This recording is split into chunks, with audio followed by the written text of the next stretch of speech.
Hej, jag heter Marit Ingasara. Jag jobbar vid Kautokeino politistation som det nu heter. Jag har stort sett bott i Kautokeino hela livet mitt, bortsett från 2 år sörpå och 1 år i Alta, och jag tog utdannelse. Och sedan så har jag jobbat 1 år vid Kautokeino kommun hos han Gunnar Stumo. Det var en fin arbetsplats. Och därefter så kom han den gång länsman Erling Oskar kom upp på kontoret en gång och bankade på och lurte på mig. Jag hade tänkt att söka jobb hos han, för att hans dåvarande sekretär skulle flytta härifrån. Och det gjorde jag. Och sedan så har jag jobbat här. I begynnelsen så var ju, det här var i 1980 jag började här. Och då var ju kontoret nere på kommunhuset.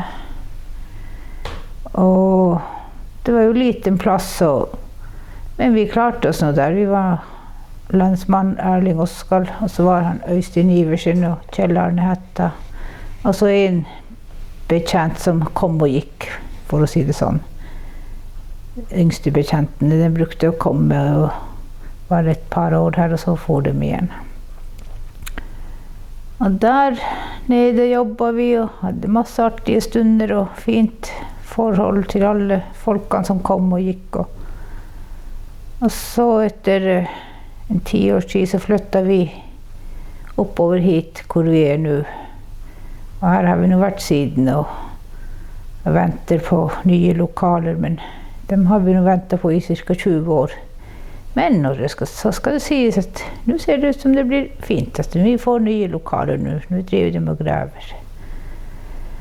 När det gäller jobbmässigt, så har jag haft massor goda fina kollegor. De flesta är väldigt grejer. Jag tog en upptällning här. Det har varit 115 stycken här. Men 84 av de har varit medan jag har jobbat. De har varit fasta och 30, som cirka 30 har varit de där coronabetjänterna. De var ju bara här 2 år. Så jag har haft omgång med massor olika folk. De flesta väldigt grejer.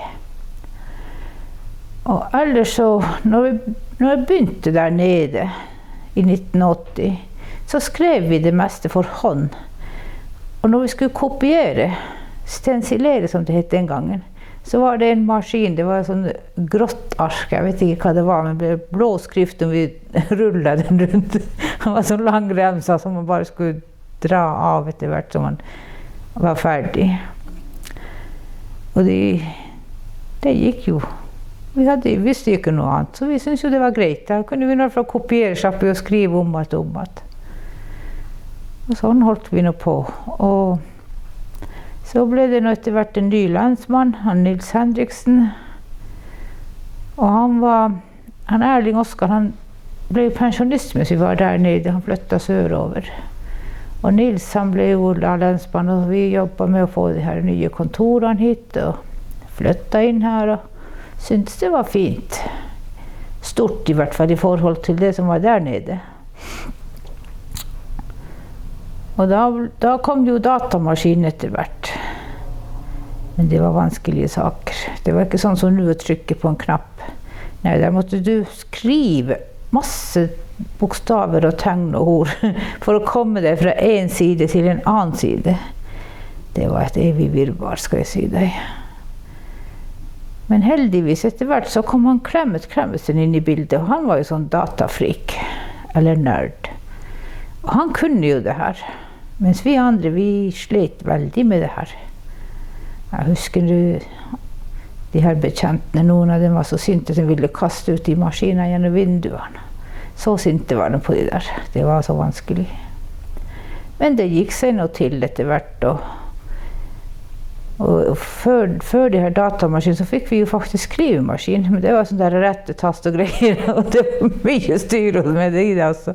Det gick mycket papper och skriva allt om igen. Men så har nog tiden gått, och den gången var det väldigt artigt att jobba. Det var så mycket forskjelligt vi jobbade med. Det var inte bara sån som nu att sitta på ett kontor. Nej, vi kunde finna på mycket rart. Och Gjennom denne lange karrieren min så har jeg nå gjort mye som egentlig ikke er i stillingsinstruksen min. Jeg husker en gang jeg var alene her, og så kom det med en mann som hadde rømt fra et fengsel i Trondheim. Og jeg måtte jo søren meg putte han i arresten. Men heldigvis for meg så var han nok så sykelig, så jeg fikk han nå inn i arresten og tilkalte lege og greier. Så det gikk noe bra det også. Og heldigvis så har jeg sluppet å gjøre det flere ganger. Jeg synes ikke det var noe artig. Og så har jeg jo vært med på, når jeg har vært alene her, så har jeg jo vært med på brann i Miro. Det er hva det heter, det er i Stornes. Det tok jo fyr der en gang. Jeg var alene, så jeg måtte fære med brannvesenet dit for å sperre av der med politibånd og greier. Jeg skjønte ikke så mye, men de var noe flinke, de brannfolkene, og de hjalp meg. Ja. Så det gikk nå så bra. Og ellers så før i tida så var det jo som sagt mye rart vi hadde. Vi holdt på, vi skrev ut jaktkort, vi skrev ut multibærtillatelser, og vi hadde de der bidragssakene, vi skulle finne ut hvem som var unge til når det var barn utenfor ekteskap. Og der var det så mye styr. Jeg husker en gang Henriksen, han prøvde å presse en dame. Du må fortelle meg hvem som er far til barn. Jeg har ikke noen annet valg enn deg, sa han. Sa hun, og da sa Karen Nils seg, ok, det blir ukjent far denne gangen. Det her var jo på begynnelsen av 80-tallet. Og ellers så hadde vi noe av det samme jo som nå, det var de her tvangssaker som vi kaller det. Når folk er kommet i økonomisk uføre, så må vi jo finne en måte å få inn pengene på. Du snakket om multibærtillatelse. Hva det var for noe? Nei, det var jo før i tida så var det jo sånn at Kautokeino's befolkning hadde jo lov å plukke multi for eksempel fra 1. august. Mens altaværinger og andre som ikke bodde i Kautokeino, de måtte jo ha tillatelse til å plukke multer her. Og det var først fra andre uka i august cirka. Så måtte vi skrive multibærtillatelse i den, at de hadde lov å plukke multer i Kautokeino kommune. Det var tider det. Var det noen grense for avstand fra bilvei, eller? Nei, ikke for de. Det var det ikke. Nei, de kunne plukke hvor de ville. Bare ikke i veldig tett inn på hus. Det hadde de vel ikke lov til. Ja. Var det lenge? Jeg tror det var slutt på det på slutten av 80-tallet. Uten at jeg husker helt hvordan det der var. Det var noe sånt som var den gangen. Ja. Og så skrev vi ut jaktkort. Og fiskekort tror jeg også vi holdt på med til utlendinger. Og der var det en der grense. Jeg tror det var, jeg husker ikke hvor mange kilometer, om det var kilometer, hva det var fra veien. Det var i hvert fall noe grense der. Hvor finlenderne, det var jo mest finlendere som kom og skulle ha de der fiskekortene. Så jeg har holdt på med mye rart. Jeg synes egentlig at etter at det ble så mye databruk, så ble det litt kjedelig å jobbe her. Før så var vi jo det man kalte for generalister. Vi jobbet litt med alt mulig rart. Men etter det der datagreiene og alt sånt, så ble det sånn at da måtte vi spesialisere oss på ett felt kun. Nesten, og bare jobbe nesten med det samme hele tiden. Så sånn sett så synes jeg tiden har forandret seg nesten til det dårligere. Det var mer artig før. Og det var jo også sånn at det var ikke så strengt som det er nå. Men man skjønner jo at det må bli strengt når verden har forandret seg så mye. Men sånn var nå det. Men sakene, altså vi fikk jo, når noe ble tatt fra oss eller ble flyttet til andre etater, så kom det jo nye ting vi måtte begynne å jobbe med. Vi fikk jo passkiosken en gang, og det var vel på 2000-tallet. Og den forsvant jo her for et par år siden. Så nå må jo folk til Alta og lage pass. Men når de her nye kontorene våre nå kommer, så skal nå passkiosken tilbake hit. Så da slipper folk å reise. Men nå har jo de der passbussen som kommer hit, og det er jo veldig fint. Den er jo her sånn et par ganger i år. Men ellers så er det vel ikke så veldig mye å si. Ja, nå må jeg tenke meg litt om. Da jeg begynte på lensmannskontoret i 1980, så la jo den der nede på kommunehuset. Og da var det liksom mot Boronjarga. Vi gikk inngangen der, den gamle hovedinngangen til kommunehuset, og opp noen trappetrinn. Og da var det lensmannskontoret, og hit mot samvirkelaget så var posten. Så der var Erling Oskar lensmann og Johan Oskar postsjef. Brødrene var der. Og vi hadde jo veldig lite plass egentlig, når man tenker på dagens forhold. Men den gangen vi syntes jo det var greit det der. Kom inn der, så var det en liten sånn disk der hvor man tok imot folk. Og så hadde Erling Oskar eget lite kontor, og Kjell Arne og Iversen tror jeg husker delte kontor. Så var det vel et kontor til, hvis jeg ikke husker helt feil. Og bak mot Boronjarga, der var det en dør. Den gikk egentlig rett ned til arresten, som var nede i kjelleren. Det var i hvert fall en arrest der. Jeg husker ikke om det var to, jeg var ikke så ofte der nede. Så, og da kunne man derifra kunne man også komme inn på kontoret. Etter hvert som tida gikk, så flyttet jo posten.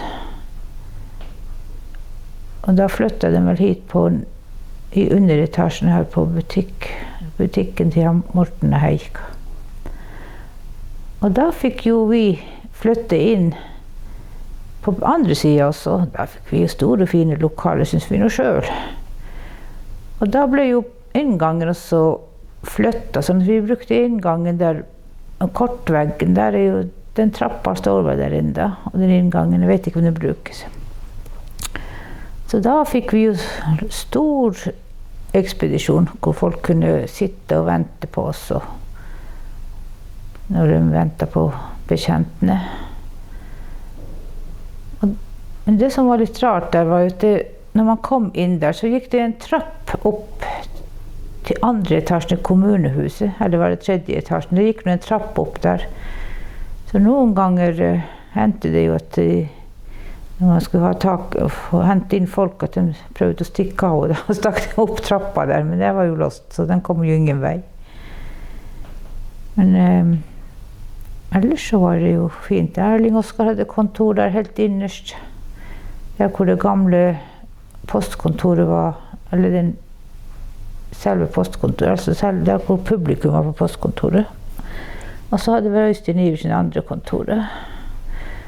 Og vi beholdt jo de kontorene vi hadde mot Boronjarga, så da fikk vi jo større plass, bedre plass.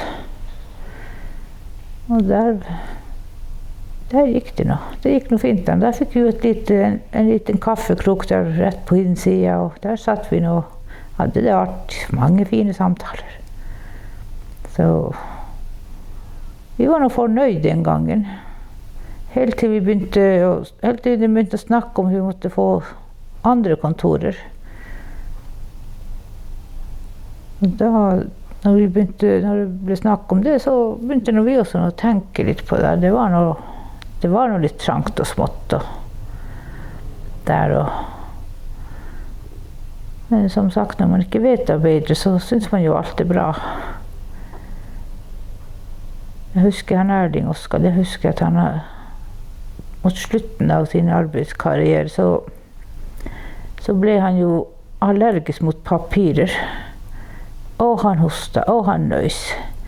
Og det var et evig styr med det der. Men jeg tenker nå at det hadde vært bedre lokaliteter, kanskje med bedre vifter og sånn, så hadde han kanskje ikke fått den der allergien sin. Så den plaget jo han de siste årene han jobbet.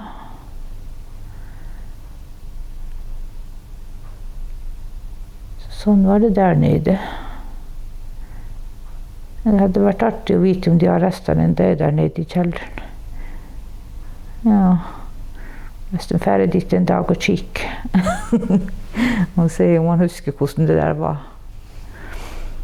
Sånn at den lille trappa som jeg tror den enda står der på kortveggen, den ble da hovedinngangen vår. Og den andre inngangen som man gikk inn, den tror jeg ble at vi stengte den bare av. At folk ikke kom inn der.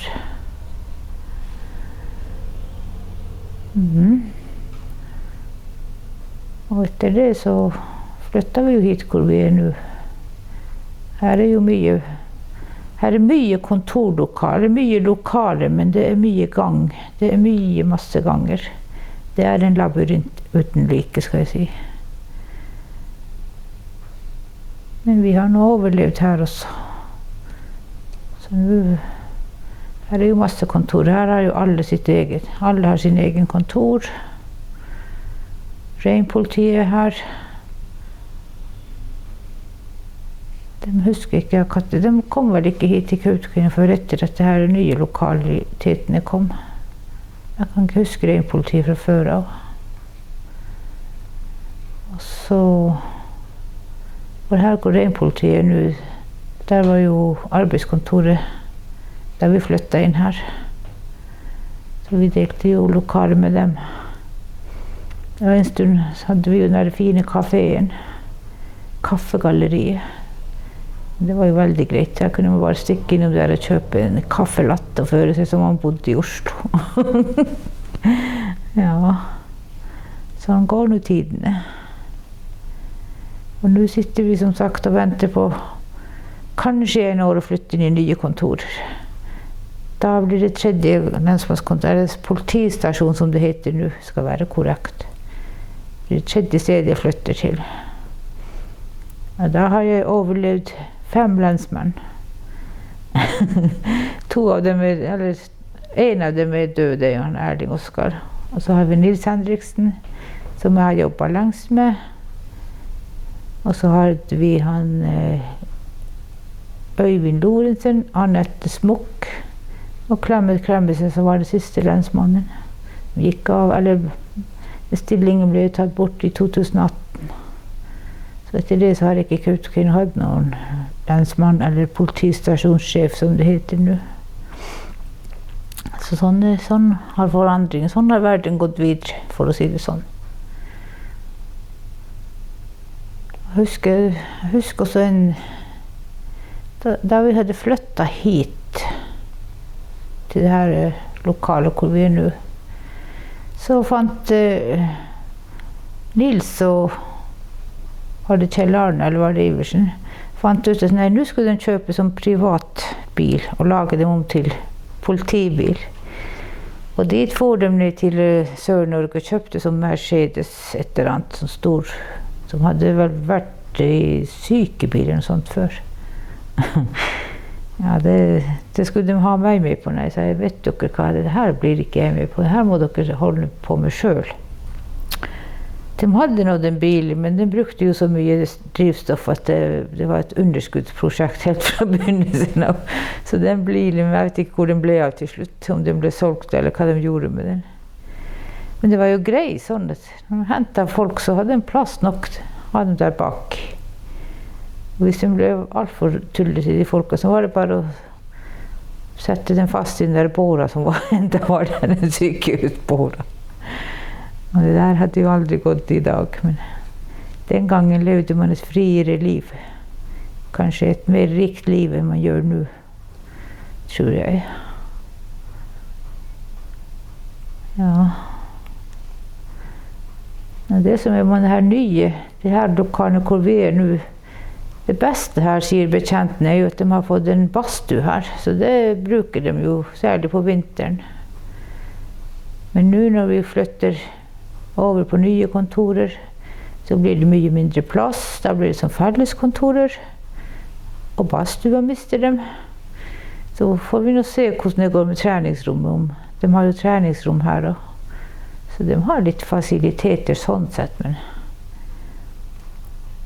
Men vi får nå se hvordan det blir der. Jeg tror nok det må ha et treningsrom på det nye lokalet også. Men sånn som vi har forstått det, så blir det mye mindre plass til parkering. Der er vel ikke, jeg vet ikke om det er parkering til ansatte i det store og hele der. Så vi er nå veldig spent på hvordan det her går, fikk an.